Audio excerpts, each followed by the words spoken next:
തൻ പുത്രനാലേ വല്ലഭയാം കന്യകേ. ഞങ്ങൾക്കായി ദൈവമാതാവേ എന്നെന്നും പ്രാർത്ഥിക്കണേ.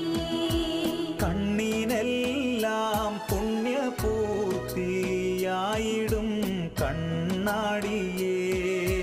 ഞങ്ങൾക്കായി ദൈവമാതാവേ എന്നെന്നും പ്രാർത്ഥിക്കണേ. അമ്മയെ പോൽ സൗമ്യത